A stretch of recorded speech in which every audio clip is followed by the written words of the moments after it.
Hello student, welcome back to mighty Adda 24/7। नया भारत, नई सोच, नया विश्वास। जानते हो टैगलाइन किसके लिए है? ये टैगलाइन है हमारी नई शिक्षा नीति, हमारी न्यू एजुकेशन पॉलिसी 2020 के लिए, जिसको आज 29 जुलाई 2025 को 5 साल पूरे हो गए हैं। और इस डे को, इस इवेंट को सेलिब्रेट करने के लिए न सिर्फ इंडिया के टॉप मिनिस्टर्स बल्कि फॉरेन यूनिवर्सिटीज़ ने भी, इंडिया के टॉप एजुकेटर्स ने भी, स्टूडेंट ने भी मिल करके इस डे को, इस इवेंट को सेलिब्रेट किया। इंडिया के इस नए चैप्टर को ओपन किया। इस नए चैप्टर के अंदर किन किन चीज़ों को शामिल किया गया है जिससे कि इंडिया के एजुकेशन सिस्टम को और ज़्यादा बेटर करने के लिए पॉइंट्स मेंशन किए गए हैं। तो वो कौन कौन से चेंजेस किए गए हैं, ये सारी की सारी चीज़ें डिस्कस करेंगे आज के इस वीडियो के अंदर। बहुत इंपॉर्टेंट, बहुत ही इंटरेस्टिंग सेशन होने वाला है। तो इन सभी चीज़ों को समझने के लिए वीडियो को लास्ट तक देखना है। और अगर आप चैनल पर नए तो चैनल को सब्सक्राइब जरूर करना है और इस वीडियो को ज़्यादा से ज़्यादा अपने रीडर तक शेयर भी कर देना है ताकि सभी बच्चे अपनी इंडियन एजुकेशन पॉलिसी 2020 के बारे में जान सके। तो स्टार्ट करते हैं हम इंडियन नेशनल पॉलिसी, ठीक है, इंडिया की नई एजुकेशन पॉलिसी 2020 को, राइट। तो सबसे पहले हम जानते हैं कि ये हमारी जो NEP 2020 है, ये क्या है। तो बच्चा, ये जब हमारी इंडियन एजुकेशन सिस्टम के अंदर कुछ चेंज लाया जाता है उस एजुकेशन सिस्टम को और ज़्यादा बेटर करने के लिए, राइट, तो वो चेंजेस जो हैं वो हर एक नई शिक्षा नीति के अंदर रखे जाते हैं जिसके बिहाफ पर हम एजुकेशन सिस्टम को और अच्छा बना सकते हैं। तो यही बदलाव, यही चेंजेस जो है वो नई शिक्षा नीति के अंदर शामिल किए गए हैं। तो इस बार हमारी नई शिक्षा नीति के अंदर क्या, किन किन चीज़ों को शामिल किया गया, कौन कौन से नए चेंजेस किए गए हैं, तो वही सारी चीज़ें हम डिस्कस करने वाले हैं। तो अब बात आती है कि मैडम इसका एजेंडा क्या है, इसका विज़न क्या है। तो हमारी जो नई एजुकेशन पॉलिसी है उसका विज़न है कि इंडिया को 2047 तक डेवलप्ड कंट्री बनाना है, ठीक है। और ये डेवलप्ड कंट्री हम सब मिलकर बनाएंगे ना। तो फटाफट से जल्दी से कमेंट सेक्शन के अंदर जय हिंद लिख दीजिए, ठीक है। चलिए, इसे पता चल जाएगा, राइट। तो कौन कौन से चेंजेस किए गए हैं, तो सबसे पहले हम बात करते हैं फ्यूचर रेडी एजुकेशन। देखो बच्चा, पहले, इससे पहले क्या था, 1986 के अंदर, ठीक है, 1986 के अंदर ये स्टार्ट हुई थी, ठीक है, नई एजुकेशन पॉलिसी। तो 1986 में, ठीक है, तो जो भी इसमें पॉइंट्स मेंशन किए गए थे धीरे धीरे उनमें सुधार किया गया, ठीक है। तो जो NEP 2020 आया, ठीक है, NEP 2020 आया, ठीक है, तो आज उसको 5 साल पूरे हो गए हैं, ठीक है। इन 5 सालों के अंदर अब क्या चेंज लाया गया है, ठीक है, इन 5 सालों में अब किस तरह का चेंज लाया गया ताकि हम इंडियन एजुकेशन सिस्टम को और ज़्यादा बेटर कर सकते हैं। तो उसमें फर्स्ट है आपका फ्यूचर रेडी एजुकेशन। आपने एक टर्म सुनी होगी लास्ट ईयर, या मतलब कुछ दिन पहले, या कभी भी सुनी होगी, 5+3+3+4, है ना। अब बोलोगे मैडम ये क्या है, तो बच्चा ये है जब एक स्टूडेंट स्टार्टिंग में, बचपन में, मतलब छोटा होता है जब एडमिशन लेते हैं ना स्टार्टिंग में, तो उसमें अपने पहले के 5 ईयर्स अपने फाउंडेशन को वो मजबूत करेगा। यानी कि इसके अंदर उसकी प्री जो भी नर्सरी होती है, प्री प्राइमरी होती है, और उसमें फर्स्ट और सेकंड क्लास। तो बच्चा ये जो एजेंडा है, मतलब ये जो उसके इस 5 साल की फाउंडेशन है, तो उसमें उसको वो कंप्लीट करेगा, राइट। तो फर्स्ट और सेकंड और आपकी प्री प्राइमरी जो भी होगी वो यहाँ पर आ जाएगी। तो पहले के 5 साल में वो अपने आप को मजबूत करेगा, पढ़ने लायक वो अपने आप को बनाएगा, ठीक है, फाउंडेशन मजबूत करेगा। उसके बाद में आ जाएगा नेक्स्ट 3 ईयर्स में वो क्या करेगा, नेक्स्ट 3 ईयर्स में 3, 4, 5, ठीक है, 3rd, 4th, 5th जो है वो क्लास के अंदर अपने आप को थोड़ा सा और मजबूत करेगा, राइट। तो ये उसका क्या होगा, ये प्राइमरी सेक्शन वाला एज जो होगा, मतलब जो पहले वाला सेक्शन होगा, पहली जो स्टेज होगी, तो वो इन 3 साल में होगी। फिर उसका एक मिडिल सेक्शन आता है, ठीक है, उसका मिडिल जो एक पोर्शन होता है तो वो होगा आपका, आपने भी सुना होगा यहाँ पर कि मिडिल क्लास का मतलब ये नहीं होता कि रिच फैमिली या पुअर फैमिली फिर वो मिडिल क्लास है, नहीं, वो नहीं, मतलब कि 6, 7, 8, ठीक है। तो 8 क्लास को मिडिल बोला जाता है, पहले इसको मिडिल ही बोला जाता था। तो इन 3 सालों में वो 6, 7, 8 क्लास को कंप्लीट करेगा और लास्ट के जो 4 ईयर्स बच जाएंगे उसके अंदर 9 to 12 क्लास को कंप्लीट करेगा। यानी कि यहाँ से यहाँ तक आते आते स्टूडेंट अपने आप को हर तरीके से डेवलप कर चुका होगा। और जब यहाँ से डेवलपमेंट पूरी हो चुकी होगी तब वो आगे अलग अलग तरीके से सोच करके अब वो इंडिया को मजबूत बनाने के लिए नए नए ideas, creative ideas, innovative ideas को फॉलो करेगा और इंडिया को मजबूत बनाने में अपना कंट्रीब्यूशन देगा, ठीक है। तो ये पूरा का पूरा था। तो फ्यूचर रेडी एजुकेशन में सबसे पहले इसमें जो चेंज किया गया है वो किया गया है यहाँ पर मदर टंग और द मल्टी लिंग्विज्म। तो ये लैंग्वेजिज्म क्या होता है, मतलब अब देखो क्या होता है कि स्टार्टिंग में बच्चे को जो भी उसके घर में भाषा बोली जाती है, जो भी बोली बोली जाती है, तो वो बच्चा उससे कनेक्टेड होता है। तो अब उसको शिक्षा में भी शामिल किया गया, एजुकेशन में भी शामिल किया गया। तो स्टार्टिंग के जो 8 तक का जो क्राइटेरिया होता है, मतलब वो स्टार्टिंग के 8-9 साल तक क्या करेगा, वो अपनी मदर टंग के अंदर ही अपने सब्जेक्ट को पढ़ सकेगा, जिससे वो अच्छी तरीके से उसको पढ़ सके। ठीक है, तो 8 क्लास तक वो जब इस तरीके से पढ़ेगा तो अपने आप को वहां तक वो आते आते डेवलप कर लेगा, अपने उसका एक माइंड सेटअप बन जाता है कि उसको ये चीजें इस तरीके से समझनी है। तो जब किसी बच्चे को उसकी लैंग्वेज के अंदर इसकी जो रीजनल लैंग्वेज होती है उसके अंदर समझाया जाता है तो अच्छी तरीके से समझ जाता है। तो अब इंडियन एजुकेशन पॉलिसी के अंदर इसको भी शामिल किया है कि अब इनिशिएट स्टेज के अंदर स्टूडेंट अपनी मदर टंग के अंदर अपने सब्जेक्ट्स को पढ़ सकेगा, ताकि वो हर एक कॉन्सेप्ट को अच्छी तरीके से क्लियर कर सके। उसके अलावा यहाँ पर एआई और डिजिटल टूल्स को भी रखा गया है। तो अब यहाँ पढ़ाई के साथ साथ में एआई टूल्स को कैसे यूज किया जाता है, क्योंकि आपको भी पता है कि अब एआई का टाइम है ना, तो एआई से आप कुछ भी जनरेट कर सकते हो, राइट। और किस तरीके से इनोवेटिव अपने आइडियाज, क्रिएटिव आइडियाज को शामिल करके और किस तरीके से अपनी पढ़ाई को और ज्यादा आप इंटरेस्टिंग बना सकते हैं। तो ये सारा का सारा एआई और डिजिटल टूल्स को यूज करके ही कर सकते हैं। नेक्स्ट होता है आपका फ्लेक्सिबल करिकुलम, यानी कि एंट्री एग्जिट होता है, multiple times of entry exit होता है, राइट। इसमें क्रेडिट बैंक्स वगैरह भी आ जाएंगे, तो सारी चीजें आपकी इसमें आ जाएगी। तो कहने का मतलब देखो, फ्लेक्सिबल करिकुलम का मतलब क्या होता है, एक करिकुलम के अंदर एक फ्लेक्सिबिलिटी लाई गई है। अब हर एक बच्चा जो है पढ़ाई के अंदर अच्छा नहीं होता, हर एक बच्चा खेलकूद के अंदर अच्छा नहीं होगा। तो जिस बच्चे का जिस भी तरह की रुचि है, अब अपने आप को वो उसी तरीके से आगे बढ़ाएगा, राइट। तो अगर कोई स्लो लर्नर है तो उसको उसी तरीके से पढ़ाया जाएगा, है ना। ऐसा नहीं कि सभी बच्चों के साथ उसको एक ही मतलब उससे डायरेक्शन के अंदर उसको ले जाया जा रहा है। तो जिस बच्चे का जिस तरह के माइंड सेटअप होगा उसे उसी तरीके से आगे बढ़ने का मौका दिया जाएगा, राइट। उसके बाद यहाँ पर करते हैं ग्लोबल अपॉर्चुनिटीज की बात करते हैं।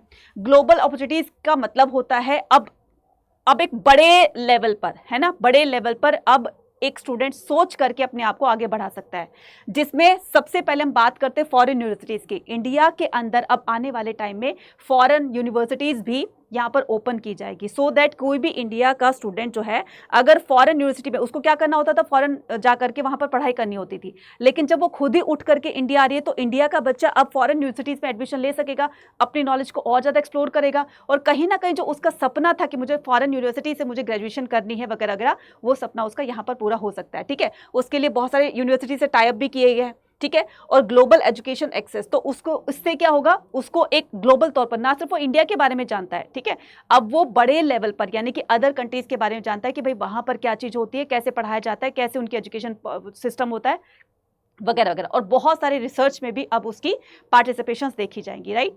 उसके बाद हम यहाँ पर बात करते हैं स्कूल और कॉलेज अपग्रेड। अब यहाँ पर स्कूल और कॉलेज में भी ऐसे काफ़ी सारे चेंजेस किए गए हैं जिससे कि हर एक स्टूडेंट जो है अपनी स्किल्स के आधार पर अपने आप को आगे बढ़ा सकता है। तो न्यू सेंटर स्कूल यहाँ पर ओपन किए गए हैं, ठीक है, न्यू सेंटर स्कूल जो है इंडिया के अंदर ओपन किए जाएंगे, राइट। उसके बाद में हॉस्टल फैसिलिटीज़ भी, अब कोई बच्चा जो है वो दूसरे स्टेट से आकर के दूसरे स्टेट में पढ़ता है तो उसके लिए हॉस्टल फैसिलिटीज़ की भी सुविधाएं रखी गई है, राइट। नेक्स्ट आता है आपके पास डिजिटल क्लासरूम बनाए जाएंगे। कोई भी बच्चा जब पढ़ता है तो बच्चा, पहले देखो पुराना मेथड जो था कि बुक सामने होती थी, बच्चा पढ़ता रहता था, लेकिन अब पढ़ाई को और ज़्यादा इंटरेस्टिंग बनाने के लिए डिजिटल क्लासरूम्स जो हैं वो बनाए जा रहे हैं, राइट। इसका मतलब ये कि अब स्टूडेंट बहुत ही अच्छे तरीके से, इंटरेस्टिंग तरीके से, देखो कहानी होती है तो कहानी को जब आप सुनते हो, समझते हो तो थोड़ा सा उसमें इंटरेस्ट आता है, रादर देन आप चैप्टर पढ़ते हो उसे, तो चैप्टर पढ़ते हो तो कहीं ना कहीं बोर हो जाते हो। लेकिन उसी चैप्टर को अगर आपको विजुअलाइज फॉर्म में दिखाया जाएगा, राइट, अलग अलग तरीके से उसको समझाने की कोशिश की जाएगी, तो जाहिर सी बात है कि वो कंसेप्ट हमें अच्छे से क्लियर हो जाएगा। तो यहाँ क्लासरूम को एक डिजिटल क्लासरूम में कन्वर्ट की जाने की कोशिश की जा रही है। मोर फैसिलिटीज इन द, तो यहाँ पर जो गवर्नमेंट स्कूल होते हैं, खास करके जो आपके नवोदय स्कूल्स हो गए, केंद्रीय विद्यालय स्कूल हो गए, उसके अंदर और ज्यादा फैसिलिटीज जो है वो स्टूडेंट्स को प्रोवाइड की जाएगी, ठीक है। नेक्स्ट आता है हमारे पास रिसर्च एंड इनोवेशन बूम। अभी रिसर्च और इनोवेशन बूम का मतलब क्या होता है, रिसर्च आपने सुना होगा ना, जब किसी चीज पर मान लो कि अगर आपको कोई टॉपिक नहीं आ रहा है तो, या कोई वर्ड का आप मीनिंग ढूंढते हो तो आप उस पर ना रिसर्च करते हो, तो मीनिंग तो आपको पता चल जाता है, लेकिन इसका यूज कब, कैसे, कहां से, तो मतलब एक वर्ड के साथ में बहुत सारी ऐसी चीजें जुड़ी होती है। तो ये जो रिसर्च होती है, मैंने तो सिर्फ आपको एक वर्ड बताया है, किसी भी टॉपिक के लिए, किसी भी बात के लिए, कोई भी चीज अगर आपको जाननी होती है तो उस पर रिसर्च करनी पड़ती है, राइट। फॉर एग्जाम्पल कि आपको किसी कॉलेज के बारे में जानना है, किसी सब्जेक्ट के बारे में जानना है, किसी एग्जाम के बारे में जानना है, तो आप उस पर रिसर्च करते हो। तो यहाँ ये बात की गई है कि नेशनल रिसर्च फाउंडेशन का भी यहाँ पर पॉइंट मेंशन किया गया है। एआई और रोबोटिक टूल्स भी यहाँ पर आपको यूज कराए जाएंगे, मतलब सिखाया जाएगा स्टार्टिंग से ही, यानी कि स्कूल लेवल से ही बच्चों को हर तरीके से धीरे धीरे प्रिपेयर किया जाएगा, ताकि आने वाले टाइम में वो अपने आप को इतना मजबूत कर ले कि इसी स्किल के आधार पर वो अपने आप को आगे बढ़ा सके। और अटल थिंकिंग लैब्स, यानी कि जो लैब्स होती हैं उनके अंदर भी बहुत सारे ऐसे एक्सपेरिमेंट्स करवाए जाएंगे जिसके बिहाफ पर जो भी बच्चा जिस तरह का इंटरेस्ट रखता है तो उसमें वो अपने आप को आगे बढ़ा सके। तो लैब, लाइब्रेरीज वगैरह होती हैं, तो लाइब्रेरी आपकी जैसे साइंस से रिलेटेड है, ठीक है, केमिस्ट्री लैब होगी, आपकी फिजिक्स लैब होगी, ठीक है, ये लैब होगी, वो लैब होगी, राइट। जैसे सोशल साइंस में लैब होती है, राइट। इसी तरीके से आपकी जो बुक की लाइब्रेरी होती है तो वहां पर जाकर आप बहुत सारी बुक्स को पढ़ते हैं। तो अब स्कूल्स के अंदर ना बहुत सारी फैसिलिटीज को प्रोवाइड किया जाएगा, राइट, आप लोगों को। तो अब यहाँ पर बच्चा बोर नहीं होगा पढ़ाई से। Empowerment and the skill development, right. मैंने कहा ना कि कोई बच्चा अगर पढ़ाई में अच्छा नहीं है तो हो सकता है कि वो खेल कूद में या किसी और स्किल के अंदर वो बहुत ज्यादा आगे हो, ठीक है, आपसे अच्छा वो जानता हो। तो वोकेशनल एजुकेशन फ्रॉम, अब यहाँ पर बच्चों को जो वोकेशनल एजुकेशन दी जाएगी वो 6 ऑनवर्ड क्लासेस स्टार्ट कर दी जाएगी।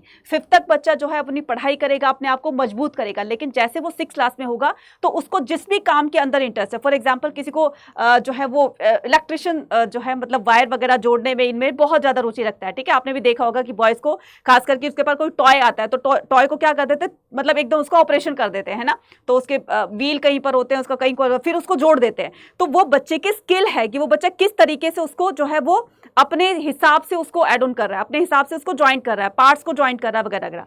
तो जिस बच्चे को जिस भी स्किल के अंदर जाना है, मतलब स्किल उसके अंदर होनी चाहिए, तो वो 6 क्लास से ही उनको स्किल जो है वो डेवलप कराने के लिए क्लासेस वगैरह स्टार्ट कर दी जाएंगी। Exposure from the school level like the coding, और यहाँ स्कूल लेवल से ही बच्चों को कोडिंग, डिकोडिंग वगैरह का जो होता है, मतलब आपके कंप्यूटर से related, right, coding, design, business, green skill etcetera, ये सारी चीजें सिखाई जाएंगी।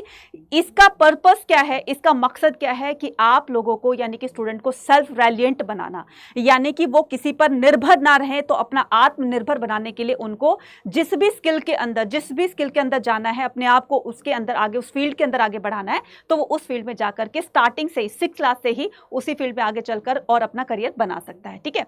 नेक्स्ट अब बात करते हैं हम क्या, proudly Indian the globally component, right, modern plus culture. तो खाली आपको यहाँ पर इंडिया से रिलेटेड चीजें नहीं सिखाई जाएंगी, ठीक है, तो मॉडर्नाइजेशन भी उसमें दिखाई जाएगी और साथ में कल्चर। तो हमारे इंडिया का कल्चर क्या है, हमारे इंडिया के कल्चर के साथ साथ में उसमें मॉडर्नाइजेशन कैसे लाई जा सकती है, लाने के लिए हमें क्या करना पड़ेगा, इस तरह से दोनों को कंबाइन करके एक नया आइडिया क्रिएट करवाया जाएगा, जिससे कि बच्चे और अच्छे से सोच करके इस तरह के आइडियाज जो है अपने अंदर लेकर आएंगे। इंडियन नॉलेज सिस्टम योगा, अब यहाँ पर इंडिया में ऐसी बहुत सारी चीजें हैं जो कि हम उससे कनेक्टेड हैं, जानते तो हैं लेकिन और उसको डेप्थ में जानेंगे। For example Indian knowledge system हो गया, योगा हो गया, म्यूजिक हो गया, लिटरेचर हो गया। अब यहाँ म्यूजिक से ये नहीं कि सिर्फ आपको हिंदुस्तानी म्यूजिक से ही जो है वो रिलेटेड है, जिस भी बच्चे के अंदर जिस भी तरह का इंटरेस्ट है, फॉर एग्जाम्पल की कोई डांस में रुचि रखता है, डांस भी बहुत तरह के होते हैं, कोई म्यूजिक में बहुत ज्यादा इंटरेस्ट रखता है, म्यूजिक भी बहुत तरह के होते हैं, कोई लिटरेचर में है, तो अब उसी को उसी के बेस पर आगे बढ़ाने का मौका दिया जाएगा, राइट। तो ये थी बच्चा। उसके बाद यहाँ पर समअप करते हैं, कंक्लूजन निकालते हैं कि NEP 2020 now the education is not rigid. अब ये आपकी एजुकेशन जो है वो रिजिड नहीं है। अब कोई भी बच्चा अपनी पढ़ाई से बोर नहीं होगा, क्योंकि इसके अंदर किन किन चीजों को शामिल किया गया है, फ्लेक्सिबिलिटी को शामिल किया गया है, स्किल बेस्ड आपको एजुकेशन दी जाएगी कि पढ़ाई के साथ साथ आपके अंदर स्किल होनी चाहिए, ठीक है। स्किल का मतलब समझते हो ना कि खाली पढ़ाई से आपके पास 50 डिग्रियां हो वो काम नहीं आएंगी अगर आपके पास स्किल नहीं है। तो जब भी आप किसी करियर बनाने के लिए किसी जॉब को लेकर जाओगे तो सबसे पहले आपकी डिग्री के साथ साथ में आपको पूछेंगे, हाँ भाई तुम्हें एक्सपीरियंस है, तुम्हें ये चीज आती है, आप बोलोगे नहीं आती, मेरे पास तो डिग्री। अरे इस डिग्री का क्या करें जब आपके पास में कोई स्किल नहीं है। तो इसलिए स्किल्स का होना बहुत बहुत ज्यादा जरूरी है, जो कि इस नई एजुकेशन पॉलिसी में उसको शामिल किया गया है, राइट। और मॉडर्न एजुकेशन को भी शामिल किया गया है कि किस तरीके से हम अपनी एजुकेशन को मॉडर्नाइज तरीके से हम सीख सकते हैं, वो सारी चीजें इसमें शामिल की गई हैं, राइट। तो आपको इन सभी चेंजेस में से कौन सा चेंज सबसे ज्यादा अच्छा लगा, मुझे कमेंट सेक्शन के अंदर लिखकर जरूर से बताइएगा। और अब बेटा आपके पास टाइम है, बढ़ाओ अपने आप को आगे, हर तरीके का चांस जो है, हर तरीके से आगे बढ़ने का मौका आप लोगों को इंडियन गवर्नमेंट ने दिया है। अब बारी आपकी है कि आप अपनी स्किल को, आप अपने अंदर जो क्वालिटी है उसको पहचान करके आप अपने आप को आगे बढ़ाएंगे, ठीक है। और यहाँ पर आगे बढ़ने का मतलब ये नहीं है कि सिर्फ पढ़ाई के पॉइंट ऑफ व्यू से, आप जिस भी फील्ड के अंदर जाना चाहते हो उसमें अपने आप को और अच्छा बना सकते हो। और यहाँ पर तो ये सारी की सारी चीज़ें जो हमें NEP के थ्रू बताई गई वो तो ठीक है, चेंजेस हैं, लेकिन अब आप अगर क्लास 12th में हो, 12th के बाद में आपको CUET का एग्ज़ाम देना है, तो CUET का जब एग्ज़ाम दोगे, नई नई यूनिवर्सिटीज़ के अंदर जाओगे, तो कि मैंने यहाँ पर बताया ना कि आपको फॉरेन यूनिवर्सिटीज़ में भी आप क्या कर सकते हो, एडमिशन ले सकते हो, इंडियन यूनिवर्सिटीज़ में भी एडमिशन ले सकते हो। तो इंडिया की जो सेंट्रल यूनिवर्सिटी है उसमें एडमिशन लेने के लिए आपको क्या करना होगा, CUET का एग्ज़ाम बहुत अच्छे मार्क्स से क्रैक करना होगा, और अच्छे मार्क्स लाने के लिए आपको अच्छी मेहनत करनी पड़ेगी, और जो आपको करवाई जा रही है आपको यहाँ पर। तो ये है आपका डेल्टा 4.0 बैच, ठीक है, सॉरी डेल्टा बैच है। तो डेल्टा बैच के अंदर आपको क्लास 12th, ठीक है, 12th प्लस CUET दोनों की प्रिपरेशन करवाई जा रही है, ठीक है। और ये ड्रॉपर बैच है। कोई बच्चा अगर मान लो इस बार 2025 के अंदर उसके मार्क्स अच्छे नहीं आए, उसको मनपसंद कोर्स के साथ में उसको कॉलेज नहीं मिला, तो बच्चा क्या करेगा, उसका तो नंबर ही नहीं आया क्योंकि मार्क्स कम आए थे। तो आप वो सिचुएशन ना फेस करो, पहले ही इतनी अच्छी तैयारी करके जाओ कि आपको ये सिचुएशन ना फेस करनी पड़े। तो जो भी बच्चे ड्रॉपर हैं तो अब अच्छे से तैयारी करके क्या कर सकते हैं, अपने आप को आगे तक लेकर जा सकते हैं। ये महापैक है जिसमें आपको सारे इंडिविजुअल बैचेस जो है फ्री ऑफ कॉस्ट मिलेंगे। ये विद बुक है, तो ये विदाउट बुक है, ये वो है विद बुक है।